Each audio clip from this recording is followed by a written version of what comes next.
Hello everyone, I have Karen Richardson with me here today.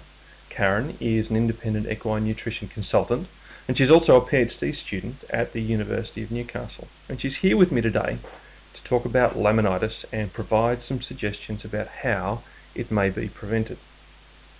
Karen, today is the first day of spring and from what I understand we're entering a high risk season for ponies developing laminitis. Is that correct? Hi Jeff, yes that's right. With the warmer conditions there certainly will be that lovely lush grass pasture coming through, and as we know ponies are very highly motivated eaters, which means that they can eat lots of that lush pasture containing lots of sugars and starches, and from that they can develop laminitis. Now you're going to be giving some horse owners some advice on how to prevent their horses and ponies from developing laminitis, but before we go on to that, can you first describe to me what laminitis is? Sure. Well, laminitis is a very painful and debilitating condition of the hoof, and basically what it is the soft tissue between the hoof wall and the underlying bony structures becomes inflamed and eventually weakens, and over time there can be a separation of that hoof wall and bony structure to a point where the bone will actually go through the sole of the hoof. That does sound very serious and very, very painful. Do you know what actually causes laminitis? Well, what we know is that laminitis is triggered by multiple factors, but of these varying factors we know that diet certainly plays a key role, and that may be the overconsumption of lush or stressed pastures, grain overload, so your ponies got into the feed sheds, but also ponies or horses that are obese or suffering from metabolic disorders such as equine metabolic syndrome or insulin resistance are at higher risk of developing laminitis. So I just want to focus on a couple of trains of thought about what causes laminitis, and the first one is when too much sugar or starch and polysaccharides get into the hind gut. What we do know is that the horse's small intestine is very, very limited when it comes to digesting sugars and starches. And if that side of digestion is overwhelmed, the undigested sugars and starches will enter the hind gut of the horse. What this does then is it actually disrupts the dynamics of the microbes of the hind gut, effectively encouraging the development of bad bacteria, if you like, and eventually swamping out the good bacteria. Now, the bad bacteria like to produce lots of lactic acid, and this can go on to produce a condition called lactic acidosis. And when this happens, it eventually leads to death of bacteria and lysis.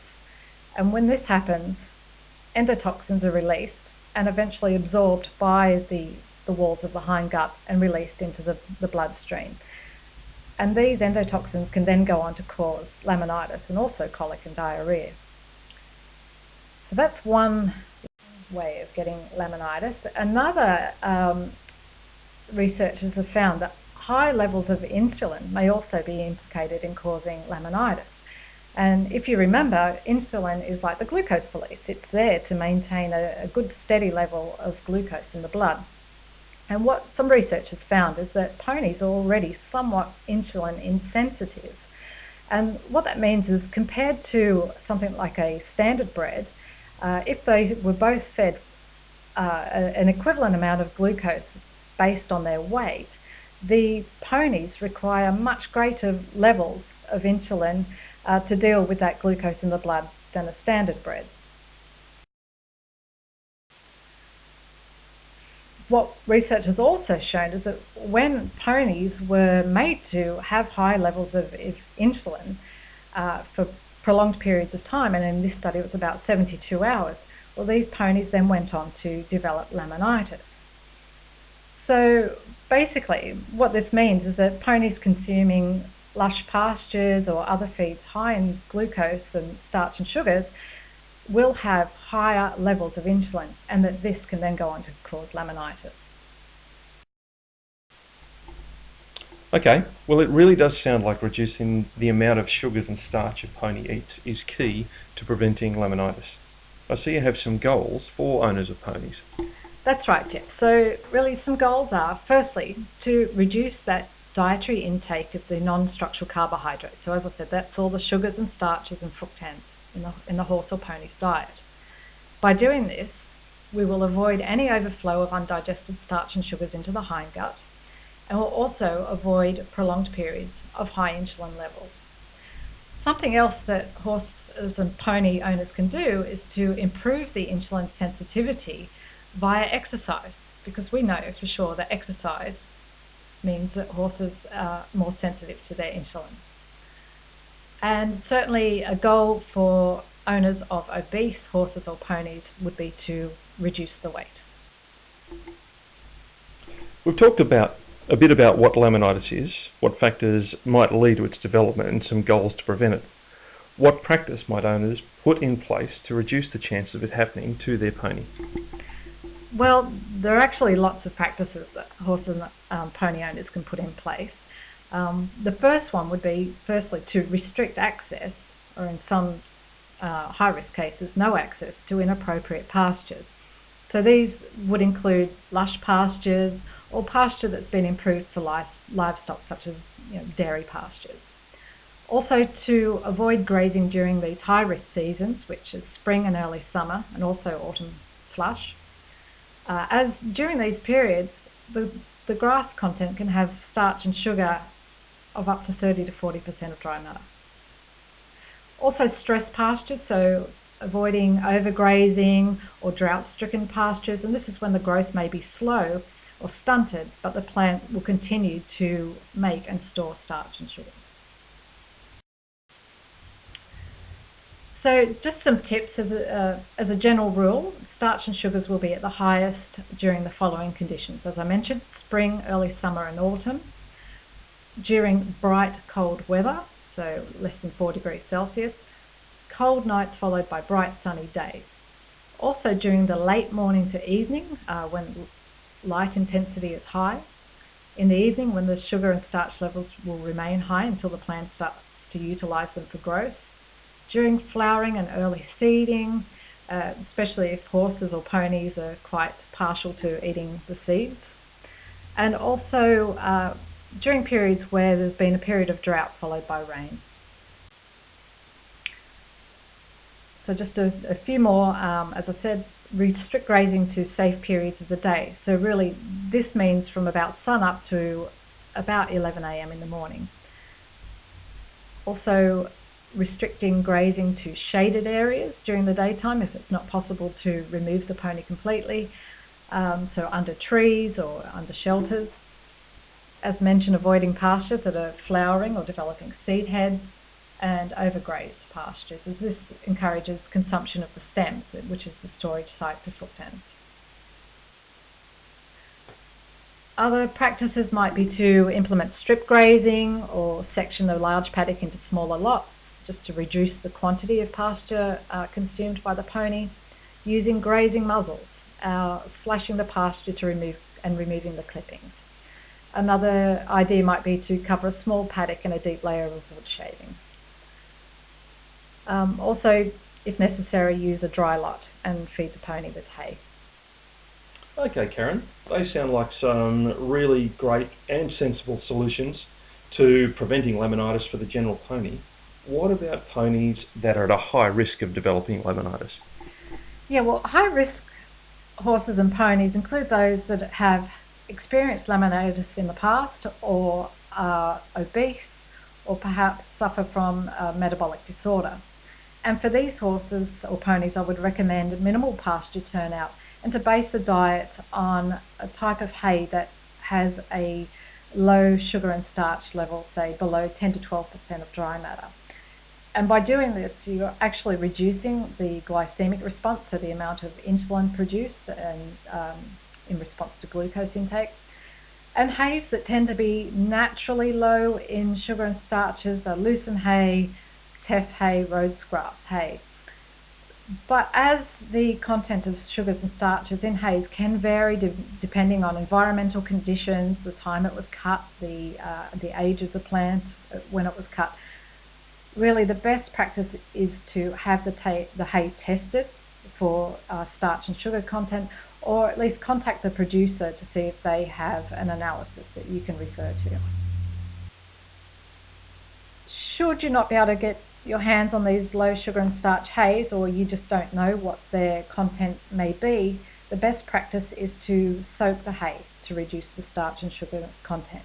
And the current guidelines are 30 minutes in warm water or 60 minutes in cold water. An alternative may also be to include some haylage.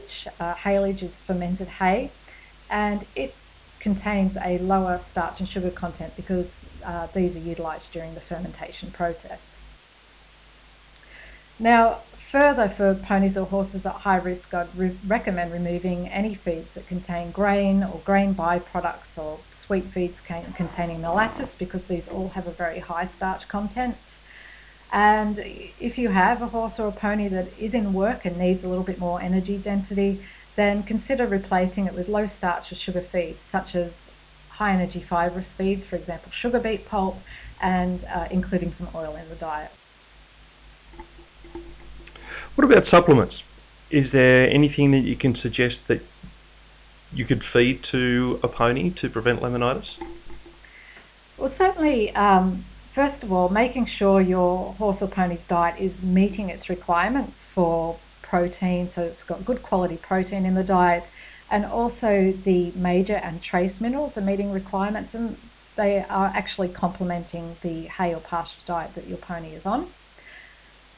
To prevent laminitis, you can try hindgut buffers, such as a product called Equisure, and the aim of that supplement is to reduce lactic acidosis. Some other supplements that have had some research done on them is chromium yeast and chromium yeast with magnesium. Now, these have had contrary results. The chromium yeast was fed to insulin-resistant ponies and horses, and it was shown that it did improve insulin responses and improved glucose regulation in that population of insulin-resistant ponies. Another study looked at chromium yeast combined with magnesium in insulin-sensitive obese horses, but this treatment was found to have no effect on insulin, glucose levels, or any parameters measured. So definitely some more research is needed in this area. And I would say that if horse or pony owners were going to go out and include these supplements in their ponies' diets, then do not rely on them, and prevention is better than cure. So putting into practice some of the other suggestions that I made would be the safest course of action. Okay. Finally, despite owners doing their best to prevent laminitis, sometimes it just happens. What should owners do if they notice that their horse or pony is becoming footsore or has developed laminitis? First of all, I'd say remove the pony or horse from the pasture or paddock that they were grazing in, and immediately implement a hay-based diet where you're soaking hay and removing those starch and sugars. Then I would suggest making 3 calls. First to your vet, the second one to your farrier and trimmer, and the third to your qualified equine nutritionist. What we do know is that faster action leads to a better prognosis. So don't dilly-dally trying to seek other solutions. As soon as you see your horse getting sore and you think it may be laminitis or it is laminitis, then make these 3 calls and help your horse or pony. Thanks, Karen, for all this wonderful information and advice about preventing laminitis. How can horse and pony owners contact you if they have any questions or inquiries? Well, I've got a slide here which provides my contact details. They can contact me by phone, email, or certainly go onto my Facebook page. The name is there, and contact me via that. Okay, that sounds wonderful. Thanks very much for your time, Karen. Thanks for talking to me.